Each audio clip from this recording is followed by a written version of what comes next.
Okay, hello everyone. Welcome. For those of you who are new, my name is Whitney, and I post commentary, beauty related content, and just pretty much whatever I feel like posting.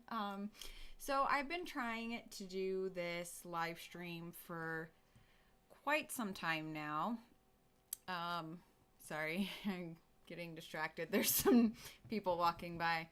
Um, I've been trying to do this live stream for a while now. I've finally got it. Um, so obviously, the from the thumbnail and the title, we'll be discussing some of the things that took place during that tragic day that another set of a lot of children lost their lives, had their lives stolen from them. That, yeah, um, we're gonna be getting into it a lot. I'm going to, yeah, you guys will just kind of have to let me know what your thoughts are on this. I'll be playing back some videos and stuff. Some of it will be talking about the children's recollection of what happened and what they were going through, the community members, and how the police, as well as the mayor, and how they handled it, stuff like that. How you guys think we can prevent stuff like this, and just in general, I guess all of that kind of stuff. But first, I want to give my condolences to all the families who lost children. I mean, it should never even happen. I mean, school is a place where children should be able to go and expect to be safe. They should be able to be educated, of course. They should be able to have a meal. They should always be fed. They should know that they are going to be safe, going to be educated, going to be fed. They are going to be protected. Those are, I think, are just some of the basic things that they should be entitled to. I mean, that's the bare minimum. I mean, seriously. But yes, my condolences to the families and to the parents, to the siblings. There are 19 children who lost their lives, and not just lost their lives, but had their lives stolen. There are countless children who are now traumatized by having to see their friends get shot, their friends be murdered right in front of them, not knowing if they're going to be next. And it's really messed up. So first, let's see here. I wanted to start off, if I believe I've got this pulled up right. I wanted to start off because I don't think it's right to just go on into everything and just start getting into my personal opinions. I mean, I've kind of already started, but this is ultimately about the children who lost their lives, and to prevent this kind of, sorry, I've got a light setting up here. And to prevent this kind of stuff from happening. And I think it's important that we go through and I'm going to need to move these things around here. That we go through and know, who these people were, these children were. So I'll be reading a little bit about them. I'm going to have to move some stuff around here. Just bear with me for a second or two, and because I want you guys to see this stuff too.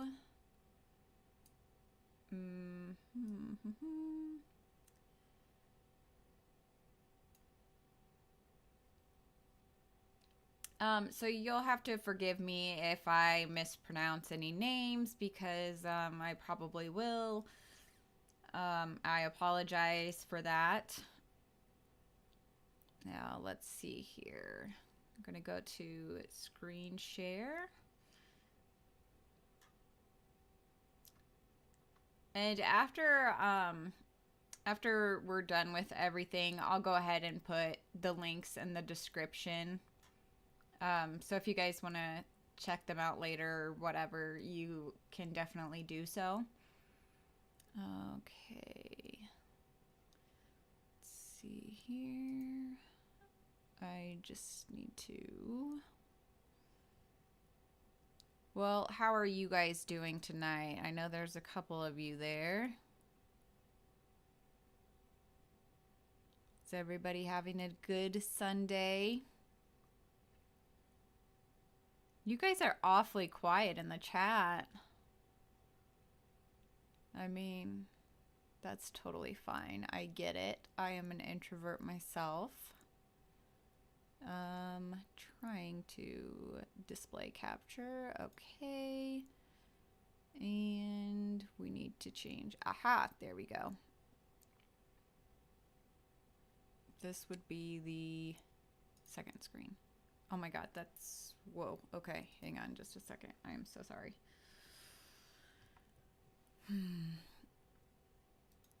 Okay. Display...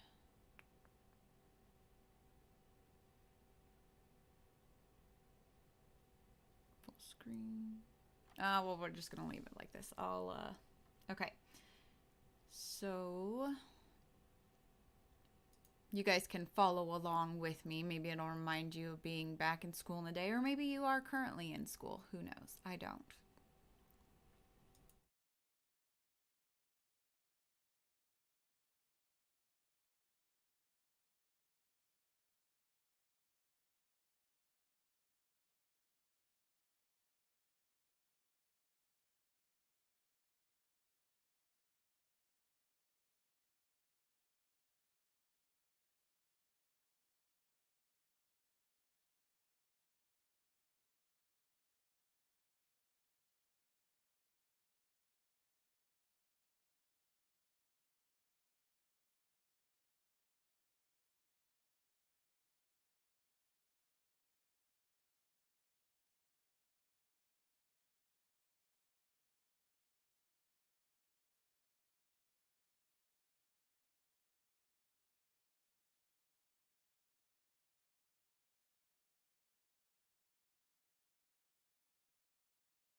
yesterday that left 19 children.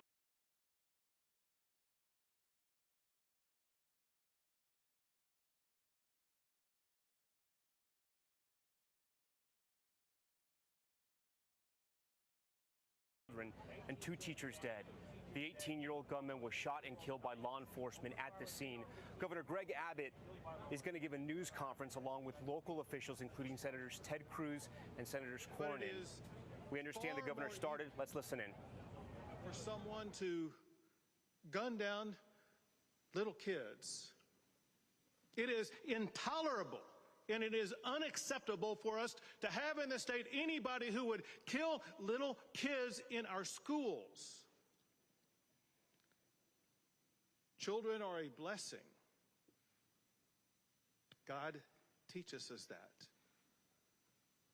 They're filled with laughter, innocence, and joy. Their love is a gift that parents get to unwrap every single day. Parents in Uvalde had that gift taken away from them, stolen by a demented person. Days before yesterday, when these children were at school, some were receiving awards for perfect attendance. These kids will never attend school again. To say the least, Uvalde has been shaken to its core.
Families are broken apart. Hearts are forever shattered. All Texans are grieving with the people of Uvalde, and people are rightfully angry about what has happened. Events like this, they tear at the fabric of a community. Our job is to ensure that the community is not going to be ripped apart.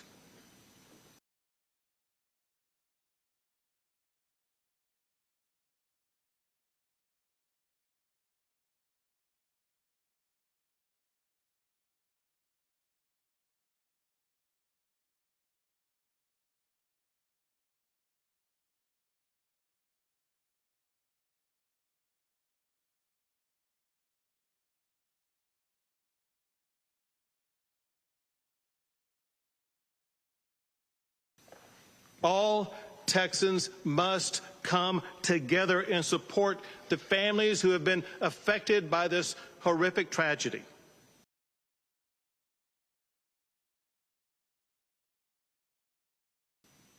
What they need now more than ever is our love. What they need is uplifting from all of our fellow Texans and all of our fellow Americans.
And let me emphasize something that I know you all know. But the reality is, as horrible as what happened, it could have been worse.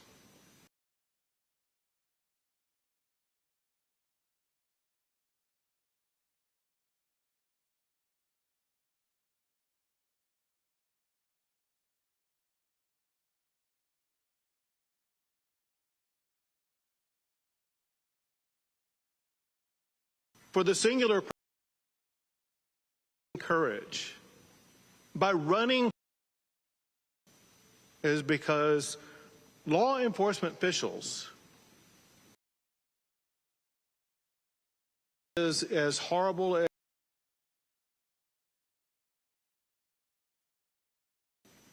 I know you all know. But the reality is, as horrible as what happened, it could have been worse.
The reason it was not worse is because law enforcement officials did what they do. They showed amazing courage.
Hello.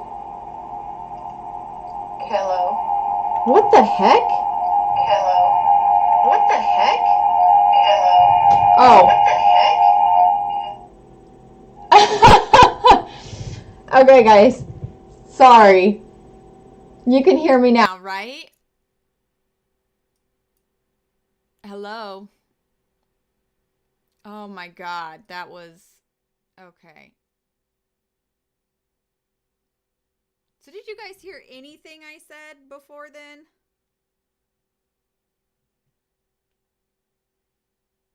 Oh my God, this is ridiculous. I guess at least there isn't too many of you. But I do know that at the beginning there was some. Yeah.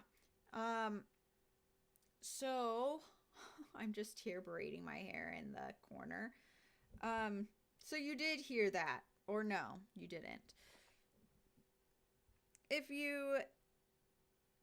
So I was saying that it's important for, yeah, to be said that, yeah, they did do a good job, but if you're an officer, a police officer, it is your job to serve and protect, right? If you cannot go in after a gunman in an elementary school to save children or to even save one person in any situation, whether it's in an elementary school, whether it's in somebody's home and you're called for a domestic dispute, if you cannot go in after a gunman, then you have no business being a law enforcer. Okay? Maybe you, all right, maybe, well, no, I would say maybe you could just be left to do traffic stops or something, but even still, that's still not, yeah. So for these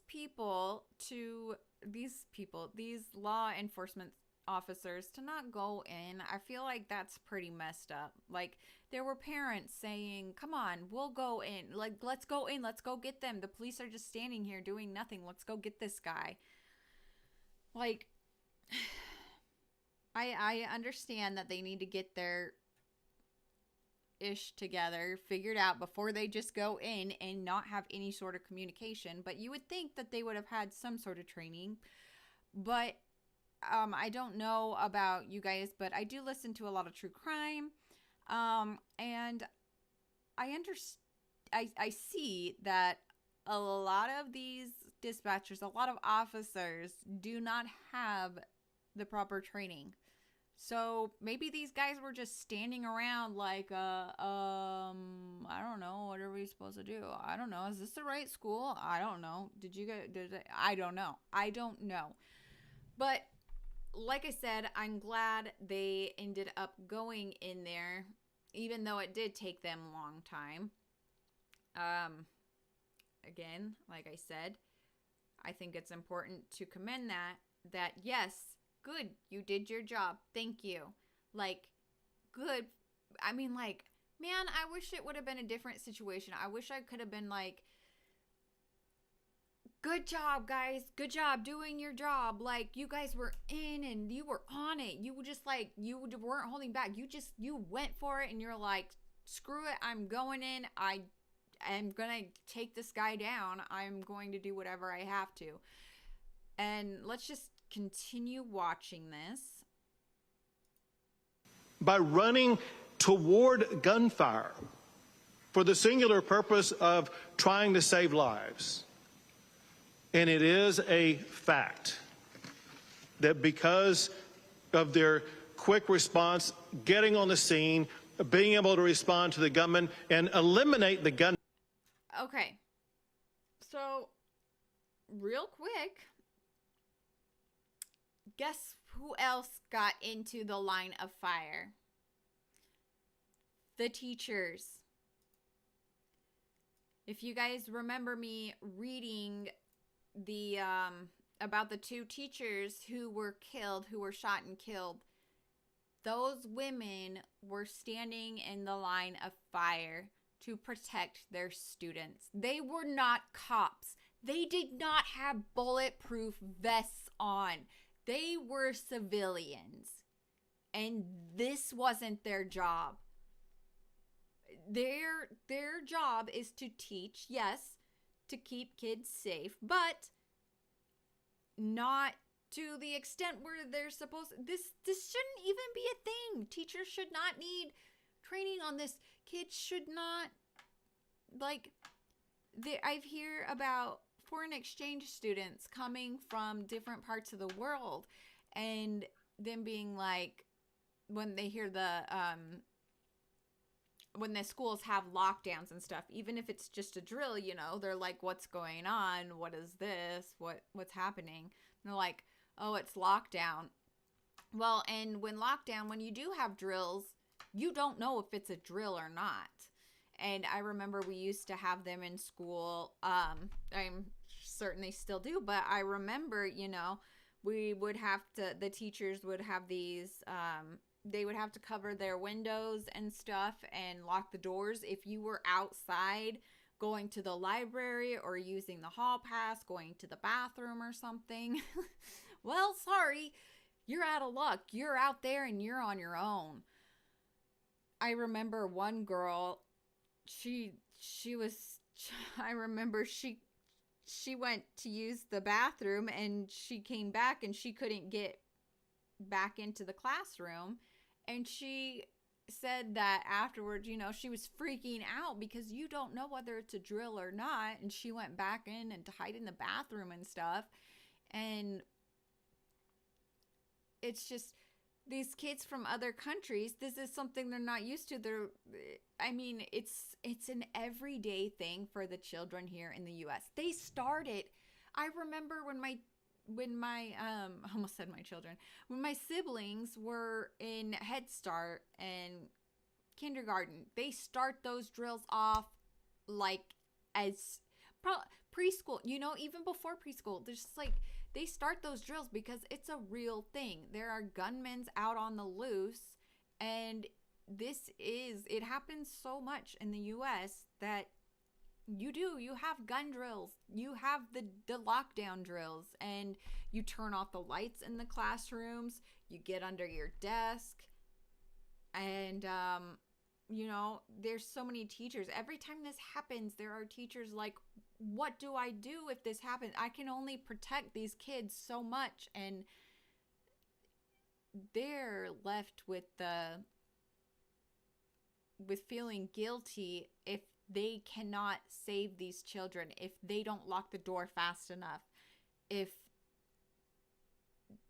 that's not okay. So these teachers that this governor is talking about, it's so great. Our law enforcement went up. I'm sorry, this isn't how he's talking, but you guys get what I'm saying. They went into the line of fire. Yeah, so did the teachers. And it's not even their job. They didn't have the protection that they needed. And you guys stood outside for like over half an hour deciding what you're going to do. Or I don't know what you were doing.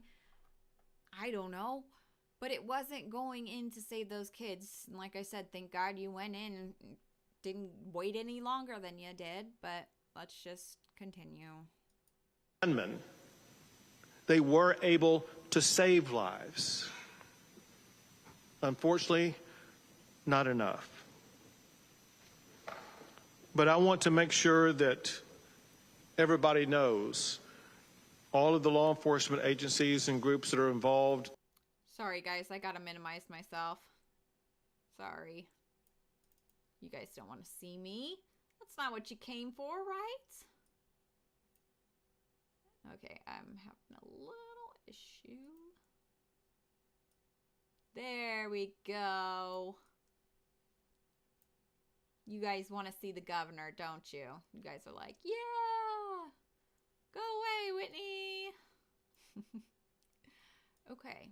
Oh my gosh, you guys can see me. I was like started up here. I'm on this ball and my cat's it's this yoga ball, and my cat just kind of destroyed it. And so yeah, it gradually sinks.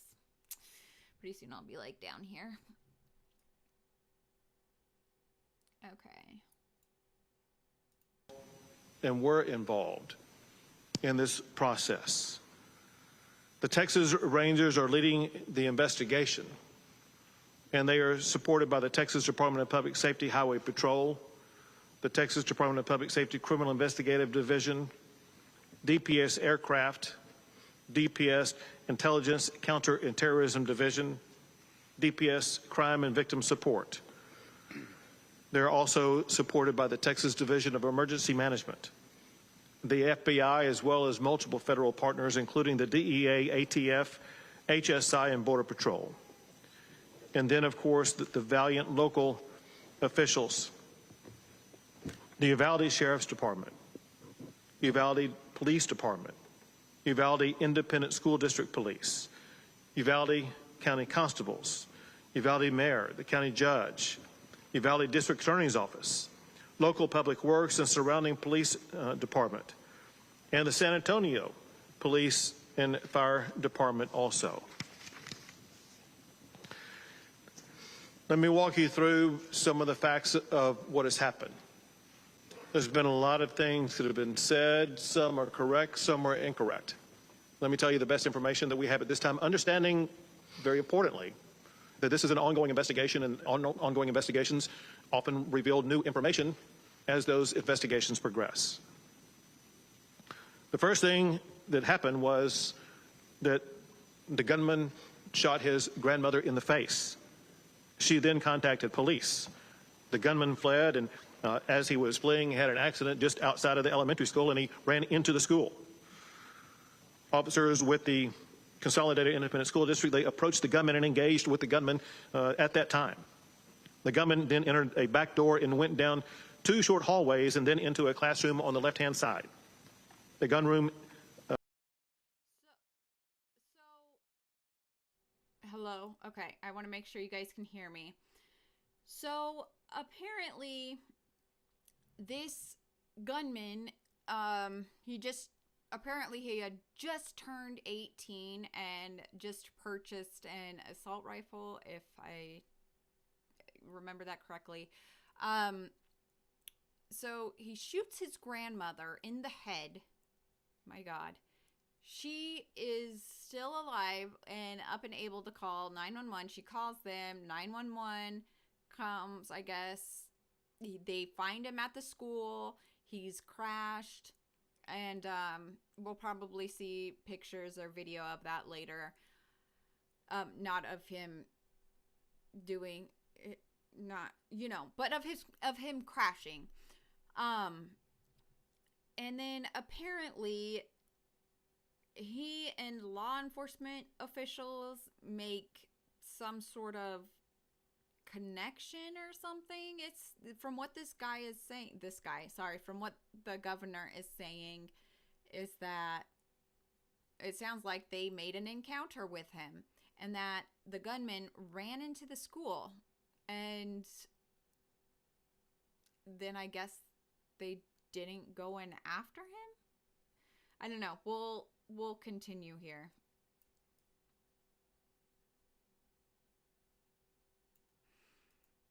Entered into that classroom, and the classroom was connected internally to another classroom. Border Patrol, Consolidated ISD officers, police, sheriffs, and DPS officers converged on that classroom, and a Border Patrol officer killed the gunman. As I said, I guess he left out the part where it took them, where they were just standing around. I don't know what they were doing outside, but I guess he left that. Okay, good. You guys can hear me. Sweet. I'm trying to put my thumb up, but like it's reflecting in the monitor, so I don't know which way is which. I'm just, yeah. But I'd love for you guys in the chat to let me know like when he's going off and everything. And this, did you guys watch this? Like, I'm sorry, you guys can't even see in front of me. Did you guys happen to watch this as it was unfolding? I was watching this video that I was playing for you, I was watching it live and I was just in shock by what he was saying. Like I said, during the first part, I was like, yeah, we all need to come together and everything. I was like, you are doing great. Like, and then then he went and he's like, well, basically that it's a tragedy, but it could have been a lot worse, guys, if it weren't for law enforcement. And then like, okay, yeah, but they stood around for a long time. Anyways, you guys will have to let me know if you've actually seen this whole thing, but if you haven't, oh my gosh, it was live. There's some cussing that ends up happening at a part, and I was just like, what? I think it was the mayor. I'm sorry, this isn't supposed to be, but I was just shocked. Like, you don't normally hear those type of words coming from of state officials and whatnot. But yeah, so we'll just continue here. Like I said, I will link the stuff that we watched and articles and stuff that I was reading earlier in the my cat is making noises, and I will link those in the description after we're all done here. So if you want to come back later, if you can't stay. The Texas Rangers are leading the investigation, joined by federal, state, and local law enforcement officials. At this time, we know that 19 children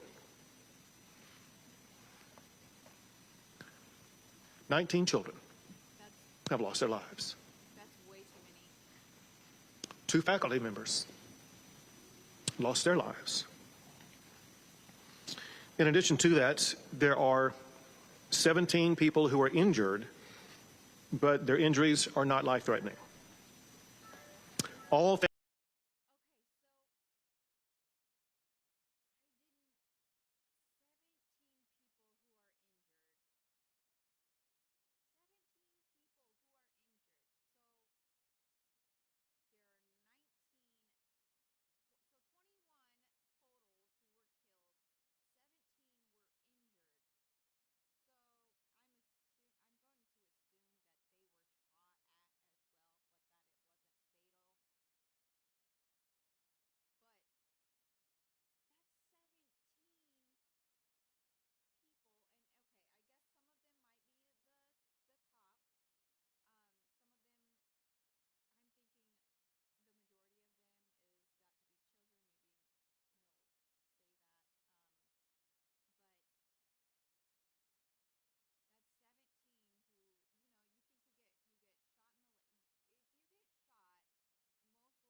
Sorry, guys. I'm so glad you let me know. I'm glad some of you guys are sticking around, even though you couldn't hear me. Maybe some of you are really good at lip reading, right? I've never been the greatest at that, but you know. So thanks for informing me of that. If you guys can't hear me, just you gotta let me know. So I was saying that there are 17 children or people, I guess I shouldn't say children, but I'm assuming most of those 17 who are injured are children. Some of them might have been the officers. Some of them might have been faculty at the school. But those are 17 people. And I was saying, like, if you're shot, like, in the hand, for instance, your hand isn't going to be able to work like it did before you got shot. So you're going to have physical therapy on that, whatever it may be. And you may never get it up to the ability that it once was. You may be hindered by that for a very, very long time, for as long as you live. And you may have to start doing different things. Like, I'm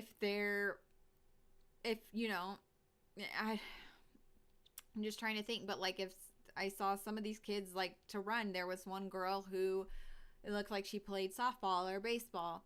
And, if they're shot in the knee or something, they're not going to be able to do that. These are children. And those 17 who are injured, whether they're children or people, they're still injured. They still have to live with the trauma of being shot at, wondering if they're going to get shot at again, if they're going to survive, and then seeing all these children around them being murdered as well. So not only do you have physical trauma, but you have mental trauma too.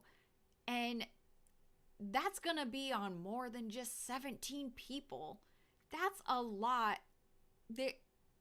And then you've got the parents of those children whose lives were lost. You've got their grandparents. You've got the children who did survive, but are going to have sorry, I'm getting so flustered. Survivor's guilt because sorry, I just read lip reading would be too powerful. But they're going to have survivor's guilt because they didn't make it. They're going to wonder why it wasn't them. Why,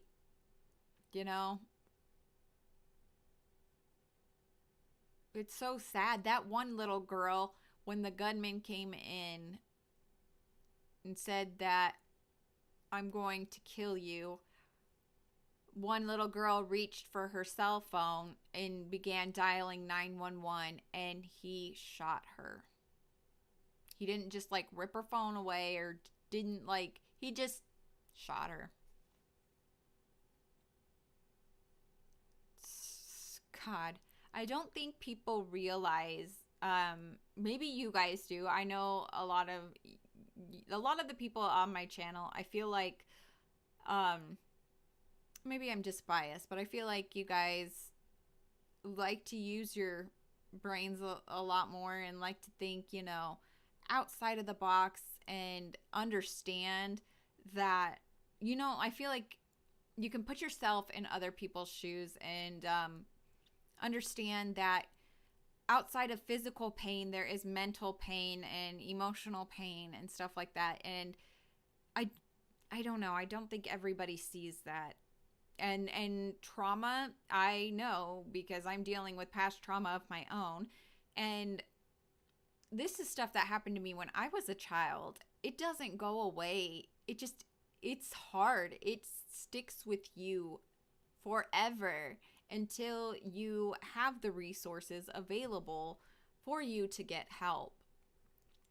I'm very fortunate and privileged that I can actually, that the insurance I'm on covers mental health. Because if it didn't, there's no way I would be able to afford to go to therapy and work on this past trauma. But that's going to be a ton of people who are just, God, those children are just so little. This is so scary when I first heard of this. So One of my brothers is actually the age, so he's 10, is the age of the children here in this school that were killed. And that is so freaking terrifying. It's just, I remember my mom, well, she was, when I was in high school and I was about to be graduating, you know how parents get when they're like, oh no, I don't want my baby to go. Or maybe some parents are like, good riddance, but a lot of it had to do with her not wanting me to go is because there were so many school shootings, and this was more so happening in colleges. It wasn't so much happening in high schools or elementary schools. It was more so in the colleges, and now we've got freaking elementary school. It's been happening for a long time. Freaking churches are getting shot up. Like, no place in the US is safe. But anyways, we'll continue, and I might skip some parts around here just so you guys can get to them, because this is a long video, so I'm not going to go through it all. But like I said, there will be some cussing from some state officials, and I'm just like, and then yeah, if you guys haven't seen this, yeah, here we go. Let me minimize myself because you don't need to see me.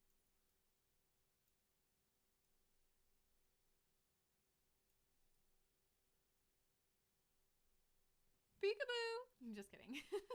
I had to do that so bad. I guess I'm getting a little too worked up, so I thought maybe some humor. Maybe that's a bad take on my part, but here we go. Family members of all of these students and faculty members have been contacted and informed about the circumstances. Officials are working with parents to ensure that their parents are going to be able to see their children. Parents should contact victim services at the county fairplex. We know that there are parents still striving to make a connection. All parents are welcome and urged to contact victim services at the county fairplex.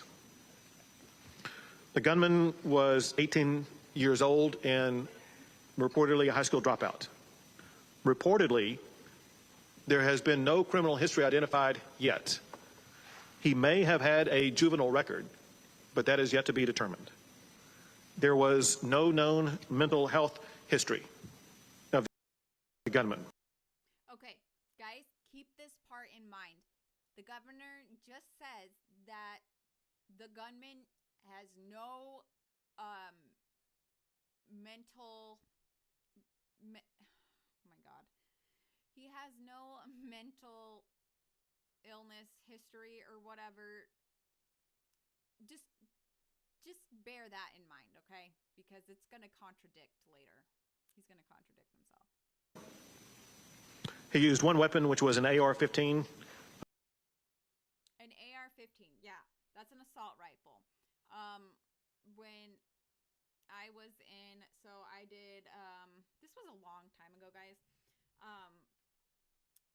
I did a gun safety course and like shooting and archery and whatnot. But there was an AR-15, and actually all of us in the class, we if we passed, then that's when we would get to go out and shoot. Now, it wasn't like all of us shooting at once. It was a gun safety type deal and everything. Anyways, they had an AR-15, and I got to shoot that. And so I was like, God, oh my God, this is crazy to think that I'm actually saying this based on what I believe now. But like, I was 12 years old when I went through that gun safety thing. And my brother was, I think he was just a couple years, or almost maybe like a year younger than me or something. And yeah, we got to go through and shoot the AR-15, and so I was smaller than I am now, obviously. I think I was like 102 pounds or something like that, somewhere around there. So I was pretty small. And I remember the guy, one of the guys, the instructors, getting behind me and like pushing up against me, because I don't know if you guys have ever shot one of those, an AR-15 or not, but they have some kick to them. And, you know, I was just like 100-pound girl, maybe, yeah, maybe at most, maybe 105, I don't know, something like that, 110 at tops. But yeah, it packs a kick. So he made sure that he was pushing up against me because it was going to kick back, and it did kick back even though he's pushing up against me. That is, and I mean, it's got a lot of rounds. You can just keep going and going and going with that. And that's pretty freaking scary. Okay, another thing is, I have to say, like, was this school not locked? No, he must have shot his way, like, shot at the door to open it or something. He must have shot at it because, well, where I went to school, they didn't lock the school. However, we were up on this, you had to go past this bridge and up on this driveway and everything. Driveway, whatever. But you had to go past a checkpoint, and it was a little security thing you would go through, and security would, would tell them that, oh, okay, so-and-so's coming. So you couldn't, I mean, like, when we would walk around the schools, the doors weren't locked or anything. Anybody could just get in. But people couldn't just get in because they would have to go through security. Now, I guess if they got rid of the security guard, then they could have gotten in. Luckily, we never had that problem. Anyways, but I do know a lot of the schools around where I live, they lock the doors. You have to be buzzed in. And but the crazy thing is, you guys, is that they'll let little kindergartners walk home on their own. Like, anybody can just go in and get them. Like, just grab them, and they don't, it's crazy. But they refuse to have buses here, so is what it is. I mean, I guess we could try to change it. All right, so we were just talking about, he said that there's no history about the gunman being mentally ill, and he's going to continue talking about that. Using 223 rounds. There was no meaningful forewarning of this crime other than what I'm about to tell you. As of this time, the only information that was known in advance was posted by the gunman on Facebook approximately 30 minutes before reaching the school. The first post was to the point of, he said, "I'm going to shoot my grandmother." The second post was, "I shot my grandmother." The third post, maybe less than 15 minutes before arriving at the school, was, "I'm going to shoot an elementary school." I mentioned that during the shootout that took place at the school, in addition to the students and the faculty, there were 3 officers who were injured who were all remaining in good condition. One deputy sheriff lost a daughter in that school. Before coming out here, we had a long discussion with law enforcement at all levels. We had a discussion with community leaders, elected officials.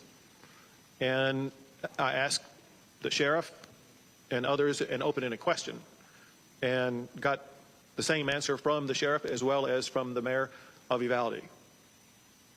The question was, what is the problem here? And they were straightforward and emphatic.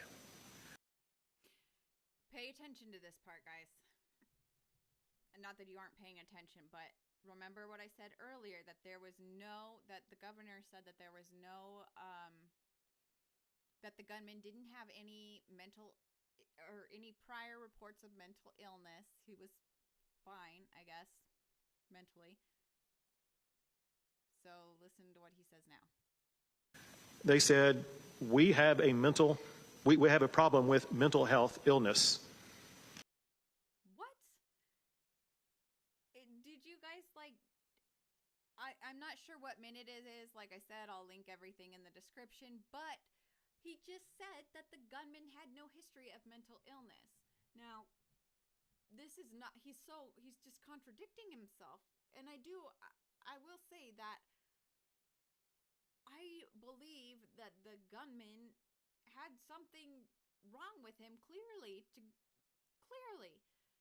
But I think, yeah, I've got a lot of opinions on this, and I guess I'm just going to start saying, oh, hang on, guys.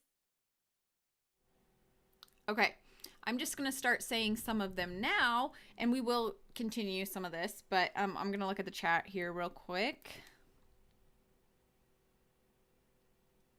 Hello, I'm glad you're here.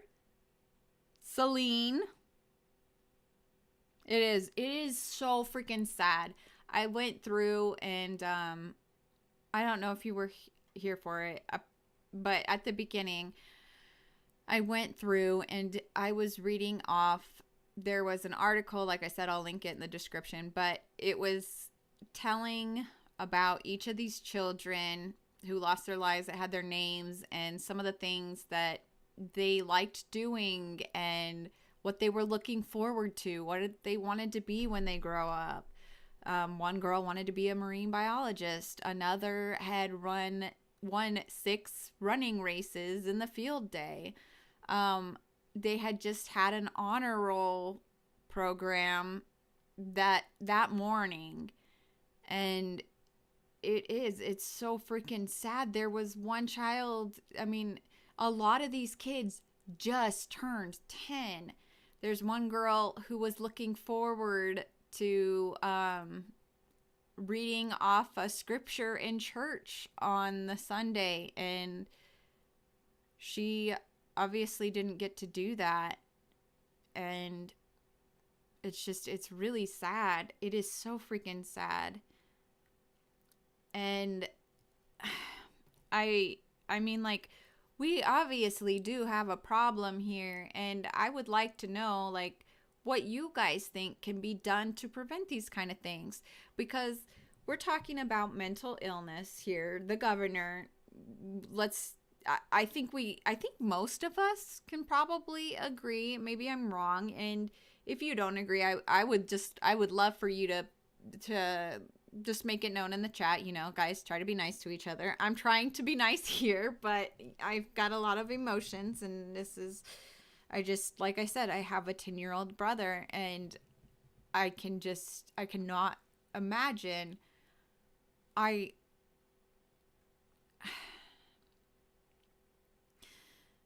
But I do think that this gunman had a mental illness. Now, whether he was diagnosed with one prior or years ago, I mean, yeah, that would matter, but also I'm going to say, even if we're not looking at that stuff, I think what should be done is to, have a mental evaluation done before somebody can purchase a gun, or especially an assault rifle. Like, as soon as this person turned 18, he purchased a gun, an assault rifle. As soon as he could, and then he goes and he shoots his own grandmother. And then, as if that wasn't worse,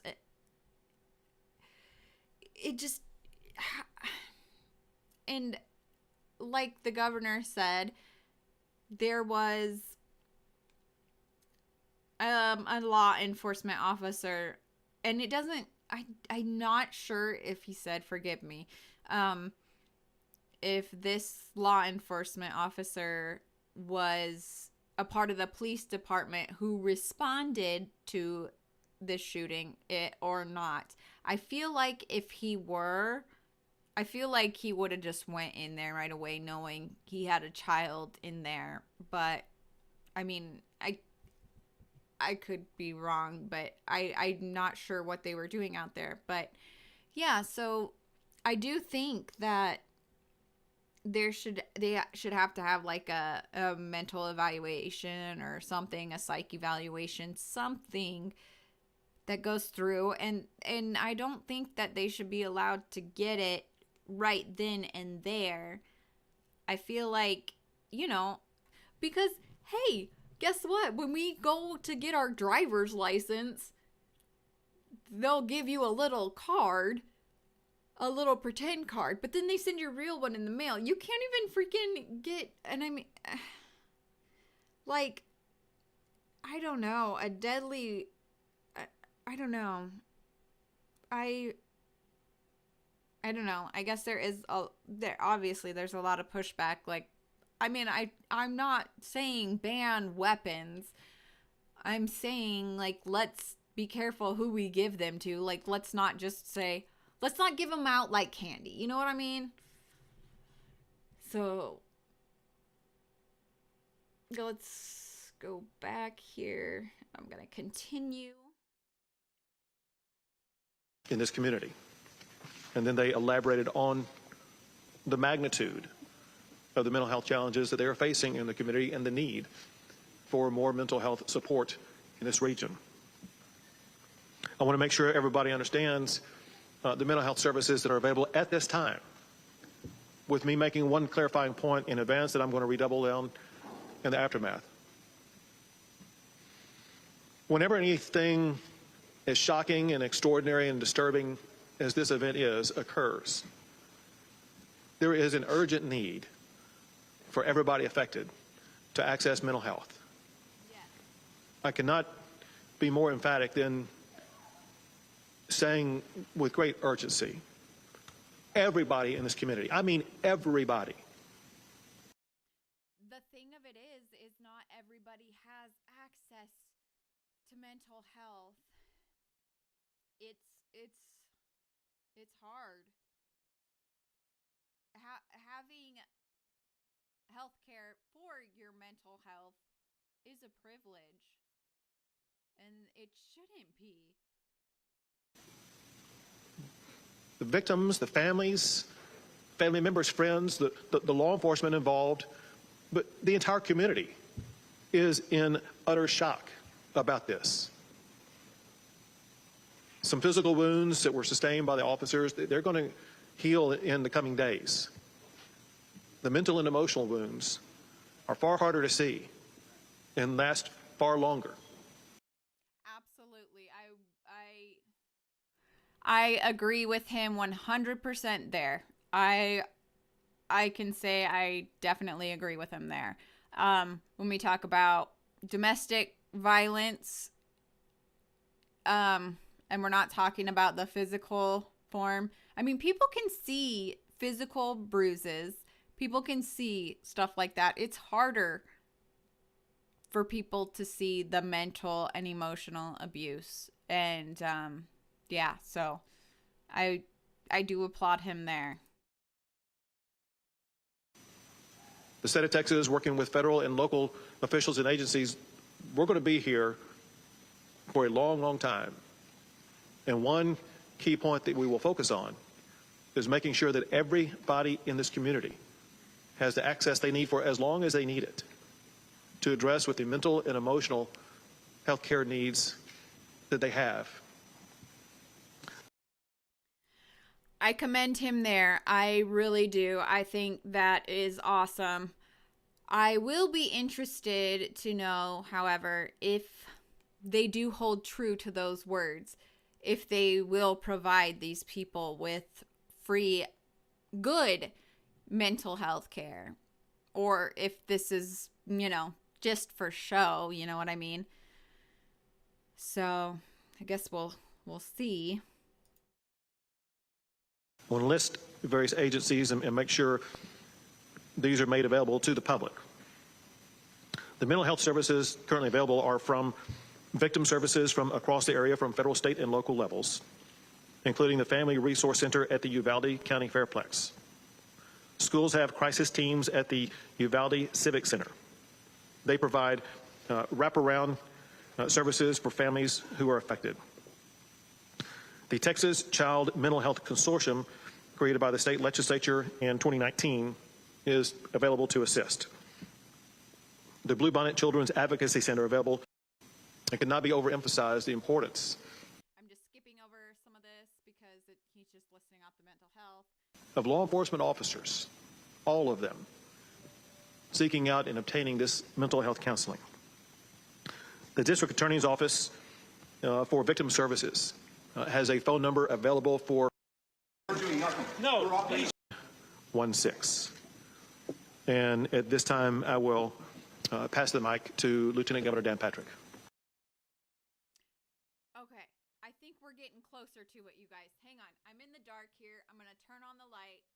Wait, maybe I don't want to because people can see in. All right, this is gonna be good though, guys. I mean, this is it. Yeah.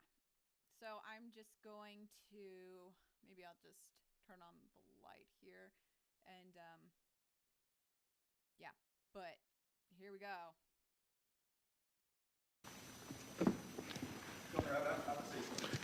Excuse me. Excuse me. Excuse me. Sit down. You're out of line and an embarrassment. Sit down and don't play this.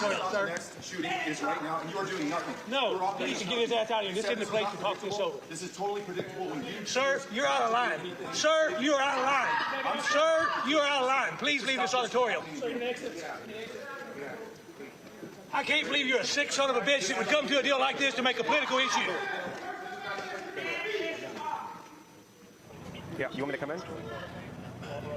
So we're following some developments here at this news conference here in Uvalde right now. That is Beto O'Rourke, who is telling the governor of Texas right now another shooting is going to happen, essentially putting the onus on the governor and the leadership in Texas right now, confronting him face-to-face at this news conference over the killings that happened at this elementary school. We should mention Beto O'Rourke is also running for office here in the state of Texas, statewide office. He is being escorted out right now by police. A stunning moment here, around 24 hours after the shooting just occurred. A lot of screaming back and forth there in the hall. We were about to hear from the Lieutenant Governor, Dan Patrick. And it appears there are other protesters inside. There are family members. There are family members who are crying as we speak. There are family members whose hearts are broken. There's no words that anybody shouting can come up here and do anything to heal those broken hearts. We all, every Texan, every American has a responsibility where we need to focus not on ourselves and our agendas. We need to focus on the healing and hope that we can provide to those who have suffered unconscionable damage to their lives and loss of life. Okay, but what he fails to realize is that these people lost their children's lives because of a gunman. Okay. Somebody who was just allowed to have access to a gun who should not have had it. If you're of sound mind, perfectly fine. Perfectly fine. Go ahead. Get a gun. I don't care. But somebody like this, that person was clearly not of sound mind. Especially like you go out and you buy something on your 18th birthday like that. That's just insane. And the people need hope is what he's saying. Okay, for me personally, oh my God, I must look so creepy, like just this white this white face, and you can't really see anything else. I'll turn the light on in just a while, but saying that they need hope. And honestly, if it were my brother or any of my siblings, I don't think that I would have been offended by the guy, what's his name? The person who was running for governor there, or who is running for, I'm so sorry, I'm kind of bad at this. He's running for something in the state. Me personally, I don't think, I think I've actually would have been glad that he did that, because in my personal opinion, and I feel like the facts, I feel like the data is on my side here, that it's just going to keep happening unless we do something to prevent it, to stop it from happening. If we just keep doing the same thing and not changing anything, it will happen. I mean, you can't go outside when it's raining and expect not to get wet and to be shocked when you get wet. Like, oh my God, well, maybe I should do something to prevent myself from getting wet when I go outside in the rain. Like, okay, maybe get an umbrella, maybe get a raincoat, something, you know what I mean? Like, there needs to be something. And I don't think, I mean, I understand, okay, I can see that, and it's just dawned on me. So this is why I think chat is also a great thing to do, you know, because sometimes we don't realize things until somebody points it out or whatever. But that person who's running for whatever could have easily just come in there and used this as a campaign tactic or whatever, to be like, yeah, we need stronger gun laws, and this is your fault because we don't. And if I'm in an official position, I will do something about it. You know, I can see in that aspect how that it would be considered political. But if I'm not looking at it from that angle, which I'd be interested to know how the governor, how he was looking at it. Whether it's just as what I just said, or, ooh, yay. Sorry, I just saw the sheriff drive by. Sorry, that got me really excited, and I will tell you why in a little bit. But, or maybe I'll just do another live about that. Because this is already going to be long. But hi, Felix. I don't know if you guys can hear him. He's meowing in the background. I've been here for a while. Yes, Felix, just wait a while. Yeah. Now you made me lose my train of thought. Or if he was just seeing it as guns are bad. And Felix, leave that alone. And you guys like guns and they're bad. And I don't like guns. Or something like that, if he was just viewing it as that. Or if he... Because the way, when I first heard this, and I would love to know what you guys think in the comments. So you definitely, please let me know. But the way when I first saw this, and all the other times I watched this video, good job, Felix. He's scratching what he's supposed to be scratching and not anything else. When I first saw this, I thought that there was a lot of disrespect from this governor, not only towards the children who lost their lives, but to the parents, to the community even. And it is a problem. This person, the governor, is telling us that first. Okay, hello, Felix. Is telling us that it's not this person didn't have any mental issues. but that it is a mental health issue. And then he says that don't make this issue political. Okay, I'm going to read. The governor seems too defensive instead of supportive. I agree. Clearly, I agree with that. I think he's just I'm thinking he doesn't want to make strong gun laws, or which is, it doesn't need to be necessarily strong.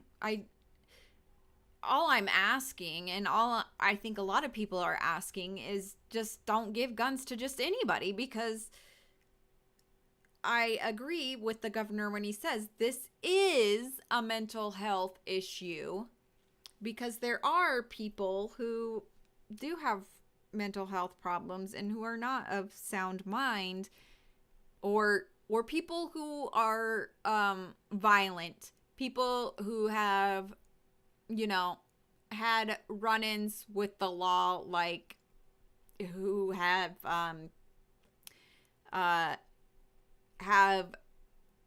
domestic violence and who have assaulted others. I don't think we should be allowing them to have such easy access to guns, but that's just me. If you want to come for me on that, I mean, that you're free to have your own opinions, but yeah. So I was just shocked, like, when I first saw this. I mean, he's like, "You sick son of a," and they're just all going at it and everything. I was just like, whoa, I was not expecting that. I don't, because personally, when I'm thinking of, I think my husband's home, and if he is, then you guys might get to see him, but yeah, he's coming up. But personally, shoot, now I lost my train of thought. But personally, I think, now I lost my train. Oh, I feel like they need to be handling it better than that. But I mean, I get it. We're all human. But anyways. We need all Texans to, in this one moment in time, put aside personal agendas, think of somebody other than ourselves, think about the people who were hurt, and help those who have been hurt. And this time... Oh, I'm sorry. You guys didn't get to see that. Hang on. What? Okay. I'm live.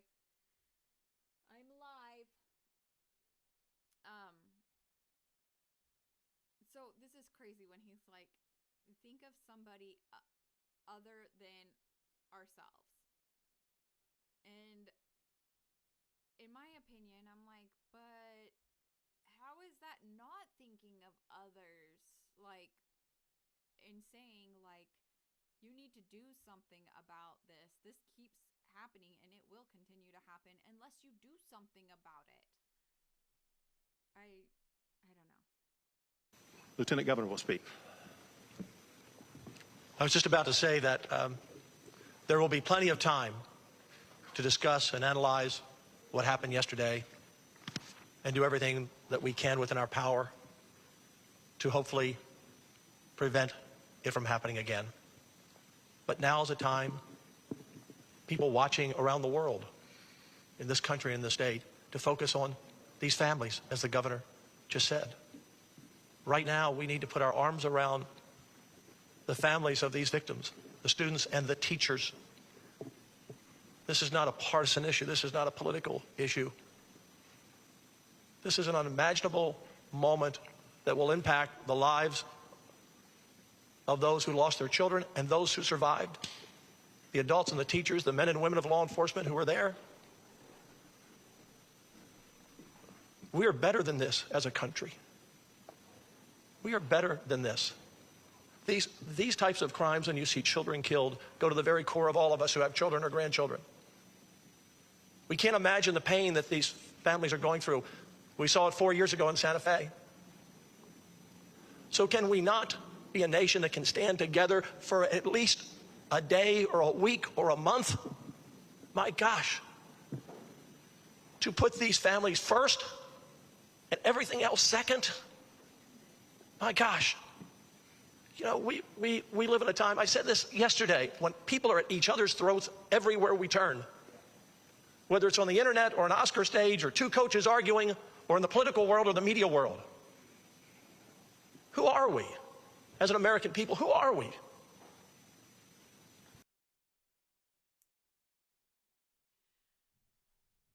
Oh, okay.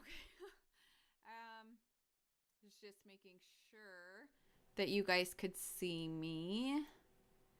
Okay, so yeah, you guys, I've seen that some of you put your comments in the chat, but yeah, you'll have to let me know what you guys think.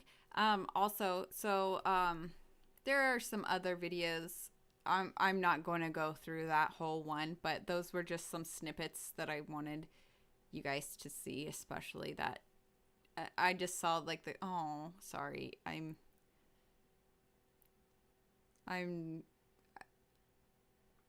like we said, or like I said, we were going to go through and look through at some of the kids' recollections. And I get that this will be difficult. I mean, I watched some of it, and before, I didn't watch all of them, so I'll be watching some of them with you guys for the first time. But God, some of them are so sad. Some of, you know, these kids are talking about what they remember. And yeah, so, oh my God, you guys can see my kitty. Say hi, Felix. Oh, you can see both kitties.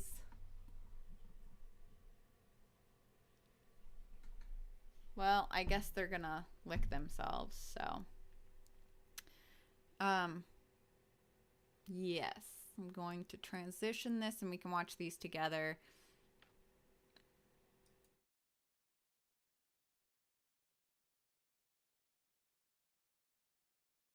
What Chance saw and heard on Tuesday afternoon will likely haunt him forever. The Salvador... Is this one?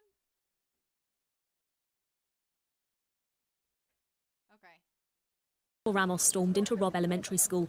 He and his friends hid and waited to be rescued. Everybody was scared. We were all panicking because we didn't know what was really happening. All we saw were thousands of police and Border Patrol coming into the cafeteria. And we were all hiding behind the stage in the cafeteria when it happened. All that we saw were like policemen, nothing else, like helicopters from the police, just going everywhere. Outside, those who'd managed to get out stood with desperate parents and police. They watched on as more children ran for safety. The seeming lack of news and movement from officers angered parents, with some wanting to charge in. 18-year-old Ramos left his house, went to his grandmother's home and shot her. She was airlifted to hospital. It's believed he travelled in this truck and crashed outside of the school building. Ramos, wearing body armour, is then seen with a long rifle and backpack at the school entrance. He went into a classroom, locked the door and opened fire. He was inside for up to an hour. During that time, he murdered 19 children and 2 teachers. One of the victims was 9-year-old Eliana Garcia, the helper around the house who loved cheerleading and basketball. Her family are heartbroken that she'll never get to have her dream quinceañera. From my understanding, she had a dress picked out and everything. So I'm gonna have to buy that dress, the one that she wanted, and we're gonna hang it up in her quinceañera whenever the time comes. Hang it both up there. So she's never gonna be forgotten. She's a big part of our family. The gunman lived nearby. His mother's partner, in shock, says Ramos was a recluse who didn't have any friends. I was bad, man. I was in shock. I didn't know what to think. The motive of this horrifying act of violence is yet to be determined. But after the worst US school shooting for nearly a decade, there will need to be answers. Ashna Harinag, Sky News. That you could just hear how shooken up that kid was. And I mean, he wasn't in one of the rooms. It's so freaking sad. You could see that there were people, faculty, who you saw that woman who was running out with children and then would run back and then come out with more. Who was doing that, you know?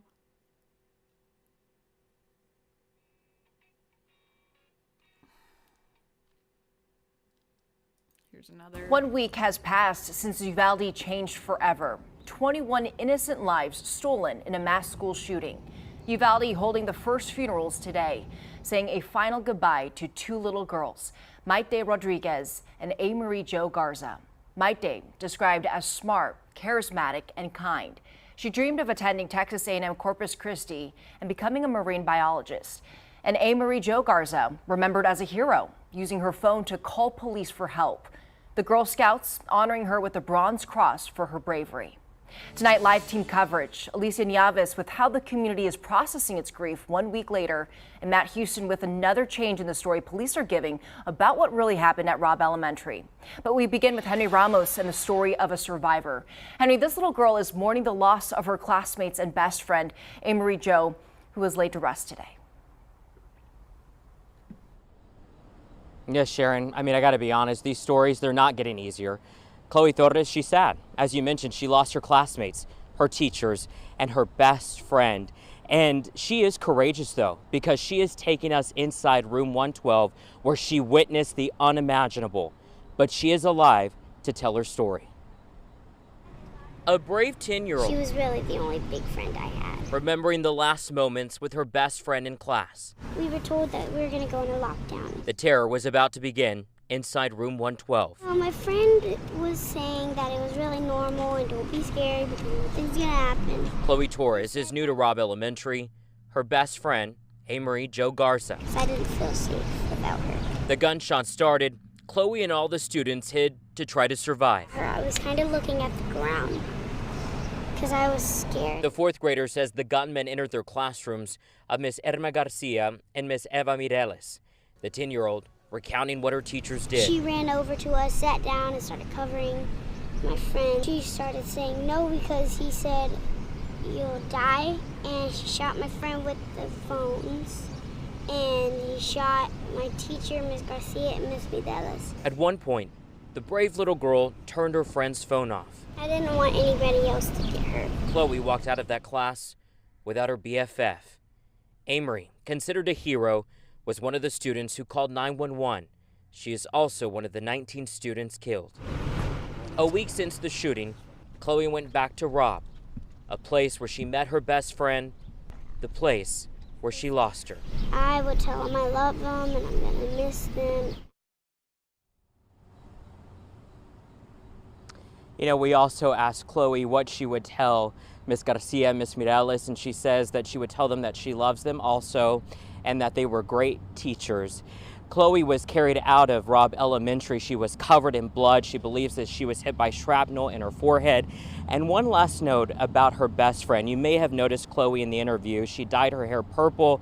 She had purple fingernails because that was her best friend's favorite color. She says she is honoring her BFF. We're live in Uvalde tonight. Henry Ramos, KENS 5. Thank you, Henry. Loved ones remembered more victims during visitations throughout the day today. Nevaeh Bravo was only 10 years old. Her family honoring her memory and holding a rosary this evening. A visitation just concluded tonight for 10-year-old Jose Flores. He's remembered as being joyful and bright. He had just received an award for making the honor roll this year. The family of Irma and Joe Garcia mourning their loss tonight. Irma taught at Robb Elementary for 23 years. Her nephew says she died protecting her students.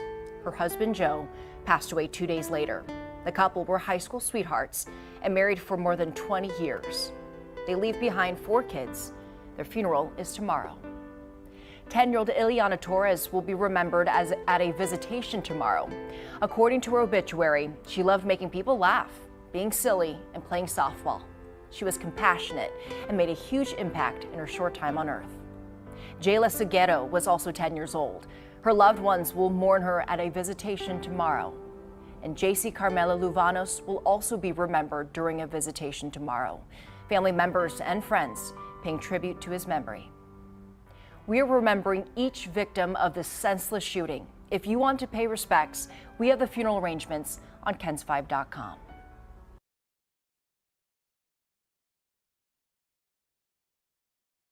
New details coming to light a week after the devastating school massacre in Uvalde, Texas.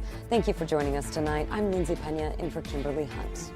As the investigation continues to unfold into the police department's response to the deadly shooting at Robb Elementary School, city leaders swore in the police chief as a city council member. Some calling that move insensitive as families of the 21 victims begin to bury them this week. Meanwhile, some survivors are still hospitalized, processing what has happened.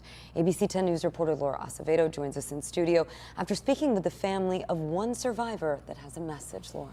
Yeah, Lindsay, and I spent several minutes speaking with the 9-year-old Kendall's cousin, and it's been hard for the family. Today she had her 4th surgery and will have another this Friday. We've also learned one of her cousins was her classmate and did not survive the shooting. I'm told Kendall's had some good days, but is having nightmares when she tries to get some rest. Over the weekend, 9-year-old Kendall Olivares received dozens of get well messages from complete strangers. It was really meaningful to see how they did bring her a little moment of joy. And then, of course, just being with the family. The messages full of love and well wishes were delivered by her cousin, Melissa, a San Diego native who now lives in the Rio Grande Valley in Texas. It's been really, really difficult. And visiting her was really hard. Hearing, she's having nightmares and I think she's trying not to process, and sometimes she is. Kendall was shot once in her left shoulder and fragments hit her tailbone and leg. She's now hospitalized in San Antonio in the same unit with other classmates that survived. Like realizing one single shot did so much damage to her body, and not just hers, like the other children that are there. It's now been a week since the shooting in Uvalde, and as Kendall and so many others recover, criticism is growing on the law enforcement response and why it took so long for officers to confront the suspect. This is such a catastrophic failure, loss of life. If they would have got in there, probably they could have saved many of those kids. Kevin LaChapelle is a criminal justice professor and former El Cajon police officer. He says it's incompetence and a wake-up call for all police departments and schools across the country. Shake out of that complacency. Oh, it's never going to happen here. You know, in almost every school shooting we see, that's what everybody says. Melissa says Kendall's family is focused on her, but do think something needs to change. Hold those people that need to be held accountable in the state of Texas, and then nationally, we need some change. Now, Kendall does have a GoFundMe page on our website, 10news.com, but her cousin says that her family has hit their goal and they hope the community will donate to other survivors who haven't received as many donations. In studio, Laura Acevedo, ABC 10 News.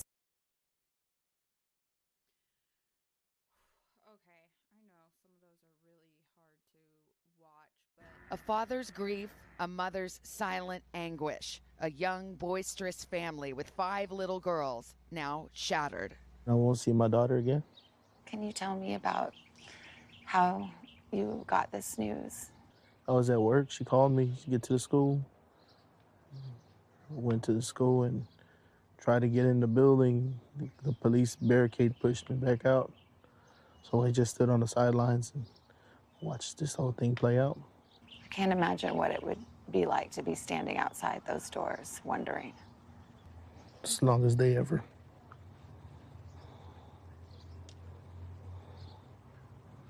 It was as long as they ever. Stephen Garcia and Jennifer Lugo remembering their little girl Ellie as they try to process her senseless death. What would you want people to know about your Ellie? Sweetest girl you've ever had the chance to meet. And I had the honor of calling her my daughter. Next week, June 4th, would have been Ellie's 10th birthday. She was looking forward to having a pool party to celebrate. Told her we're gonna have a party. Her face just lit up, and that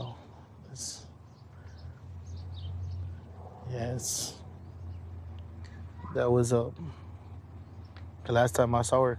Hey guys. Ellie loved basketball and TikTok and the colors pink and purple. She wanted to be a cheerleader and was already planning her quinceañera 5 years away, even picking out a dress. A little girl who lit up every room and every picture. She loved to dance. She loved to have fun. She loved ramen noodles. And, she just loved life in general. Ellie and her older sister, just 1 year apart, inseparable. And she often cared for her little sisters. The younger ones, they still don't understand their sister's not coming home. And Ellie was devoted to her grandparents, doting on them, spending most weekends at their side. It happened. It's hard to even put into words. Her grandparents still struggling with the reality of what happened. Tell her you love her. You're there for her.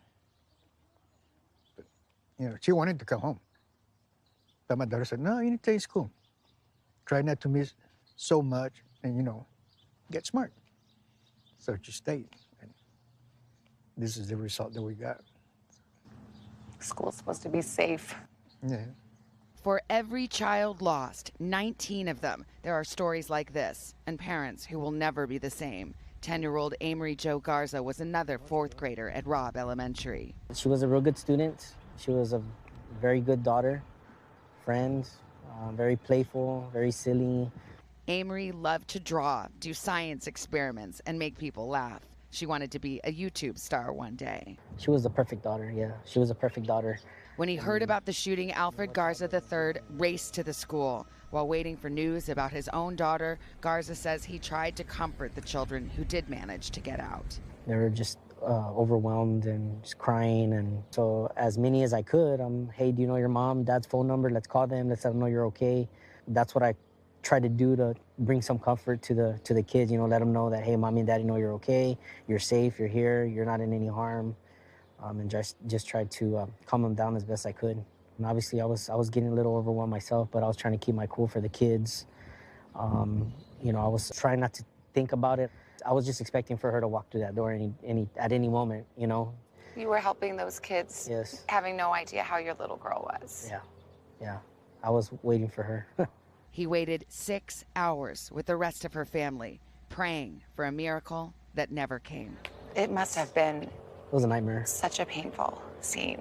Yeah, it was a nightmare. It still is, but, the unknown is where it was hard because we didn't know if she was still alive. We didn't know if she was, injured. We didn't know if she was already, she passed already. Now, all he can do is treasure photos and memories, like this fishing trip the two took. She's your only daughter. Only daughter. Only child. Only child. Mm-hmm. It's hard to even wrap your mind around something like that. This is the last photo he has of his baby girl, posing proudly with her honor roll certificate just hours before the shooting. I just want to honor her name. I just want her to be remembered as the type of person that she was. Garza says he is determined to stay strong for her. I don't want to disappoint my daughter. I want to live and make her happy and keep her memory alive, Ellie Garcia's mother, Jennifer, is still reeling, too devastated to even speak, clutching her last Mother's Day gift from her little girl, a jar Ellie made for her mother's prayers. Her parents say Ellie had a strong faith and was excited about reading a verse at church this coming Sunday. Jesus, he died for us, so when we die, we'll be up there for him. She's never going to be forgotten. She's a big part of our family. Always has been, always will be. Ellie's family shared the Bible verse she was going to read this weekend. It's Deuteronomy 6:18. Do what is right and good in the Lord's sight, so all will go well with you. a beautiful little girl. There are so many beautiful little children who lost their lives in this tight-knit community. I was just so struck by their courage in speaking. It's not easy to do so, and it's not for everyone. But they want the world to know that these were children who mattered and children who lived. And it's just really important that we tell these stories. And as for Ellie's quinceañera, she had already picked out her dress. You know, it's 5 years away. It's for a 15-year-old girl. And her dad told me, we're going to buy that dress and we're going to hang it in her room. She will always be with us. Oh. That was Wow. powerful, Savannah. That was really, really beautiful. And we're so thankful that those family members decided to share this.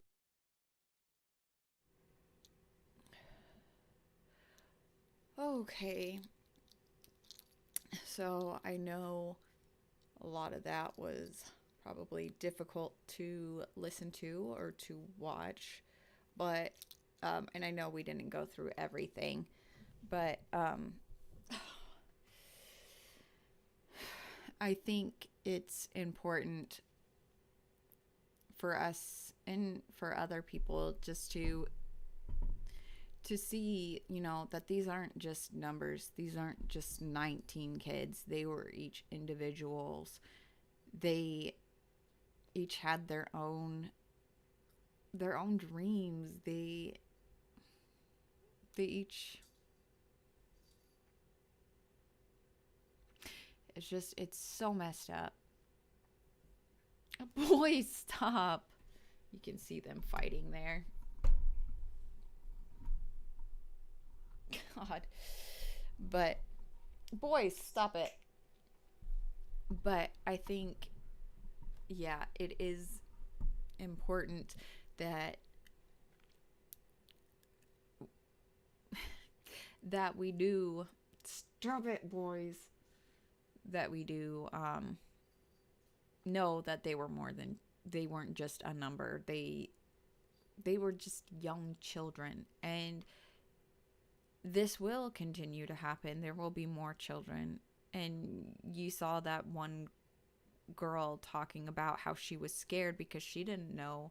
And I mentioned this earlier when we were talking, if some of you didn't see that. But yeah, there are some kids who are from different places who don't know what a lockdown is, who are terrified. And it is really scary for young children. And you see some of them were just, like she said, her friend was telling her, oh, it'll be okay, it's okay, we do this, you know.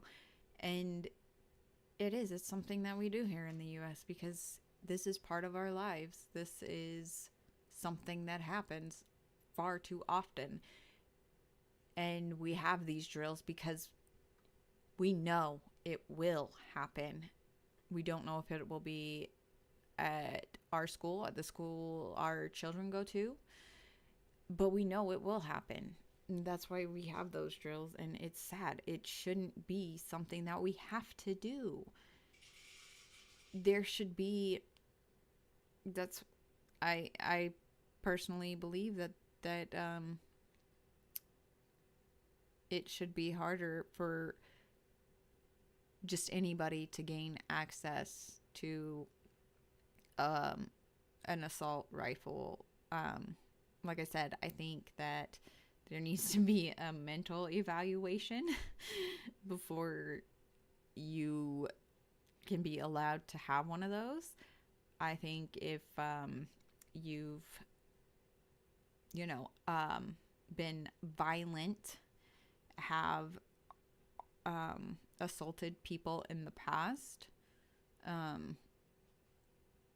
I don't think that those type of people should be getting weapons.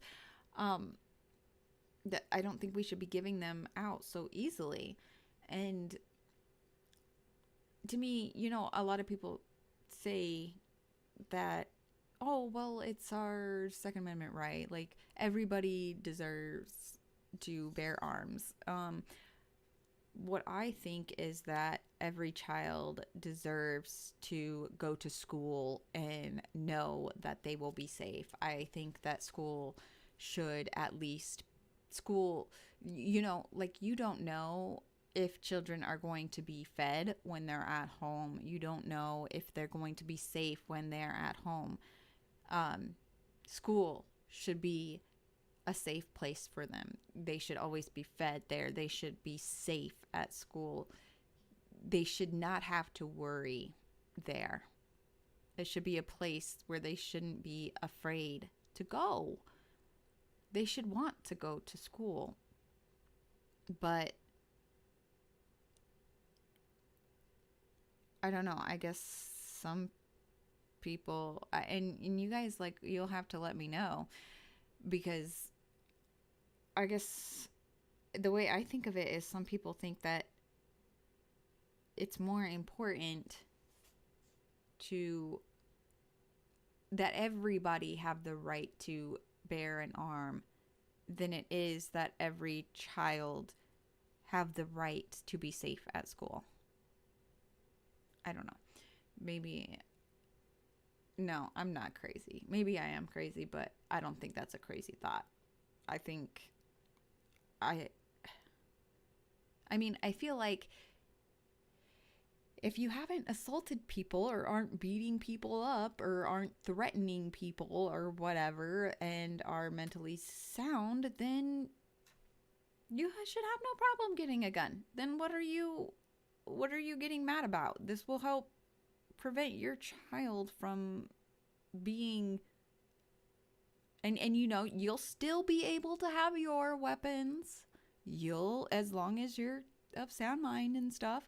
But even when people are jumping out and getting upset about these type of things, it's like, okay, well, clearly, or at least in my opinion, this is what it tells me, is that when they're so adamant on these people having assault rifles, that they are probably a part of that bunch who are either have mental problems or who are violent, or have threatening tendencies, or who are people who would do something like this.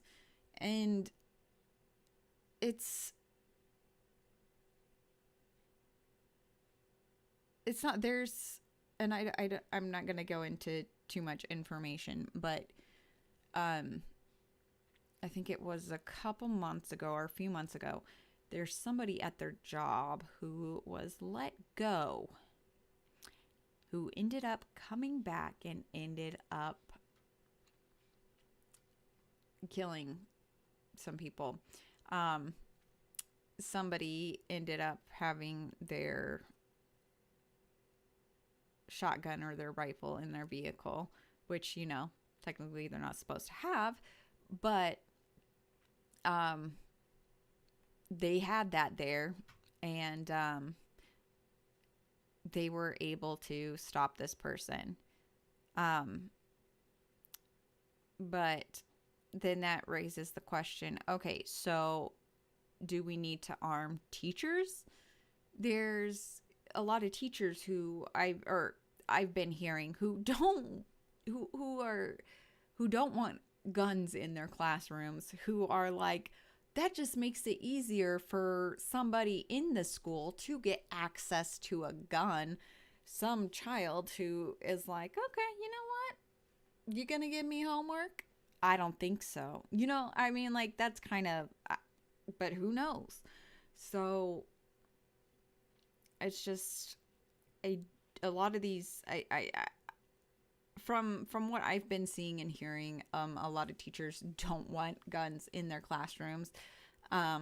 They just want these people who are going to, who are clearly the type of people who are going to go and commit these mass shootings, these mass murders. They just don't want them to have easy access to assault rifles and whatnot. I don't think it, to me, it's not that hard of a problem to solve. I feel like we know what we need to do to at least prevent a lot of these. Like, obviously, we can't prevent all of them from happening, but I feel like we could prevent a lot of these from happening. And I don't know why the police were standing out there for so long. I mean, I feel like we could go in and look into that, but I feel like we've already been here for a long time, like, and maybe we can go in and watch those another day. But I wanted to make this more about the children and who they were and what we can do to stop other children from losing their lives, because that's not okay. It's not okay. It's not. So if you guys have any other thoughts or anything, I would love to hear your comments down below or in the chat, whatever. But I appreciate you guys being here with me tonight. I want to say thank you for bearing with me, because I know I tried to go live last week and that was a disaster, and I kept trying it, and then I tried to do it earlier again tonight, and the camera wasn't working, and then it was just a disaster. And then I couldn't get YouTube to go right. It was crazy. YouTube's very fickle. And I was finally able to get it and to put it on a schedule that I was going live. So hopefully they'll let me do that again next time and I can start doing more lives. I think it's, I don't know, like, you guys will have to let me know if you would prefer more lives. I kind of like it in that I don't have to go through and edit, because that takes me a long time. And I also like talking with you guys here and right now. I think that's kind of cool, especially, I know I didn't used to be one of those people who would so much so talk in the chat, but as I got more comfortable, I began doing that. So maybe you guys will too. But if not, that's okay. Maybe you guys just let me do the talking. That's fine too. But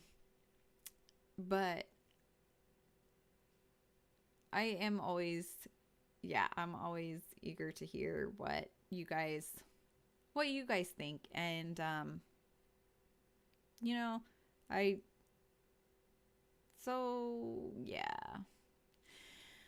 you guys see I've shrunken down. I told you I'd end up down here by the end of the video. I was like up here and now I'm down here. But, I've got an early morning tomorrow and, got some things to do, and I still need to eat dinner. So yeah, I think I'm going to get going here. But like I said, thank you for joining me.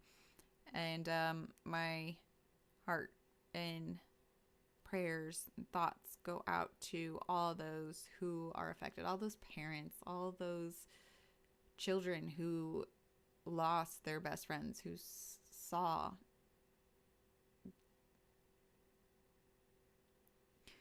and everybody else who is dealing with this, but especially to the children and those who lost their lives and the parents of them. May those little babies rest in peace. And hopefully we don't have any more of these, at least not anytime soon anyways. And hopefully we can freaking solve this. Oh my God. Sorry, my cat just went to the bathroom and I can smell it. Oh my God. Okay, I gotta go. I'm so sorry, guys. I gotta go. I gotta go turn on the fan for, okay. Well, thanks again. I will see you guys next time. I hope you'll all be there. Oh my God. Okay, I have to go. All right, thanks again. You guys all enjoy your evening and have a great week this week. Bye. Later, freaks.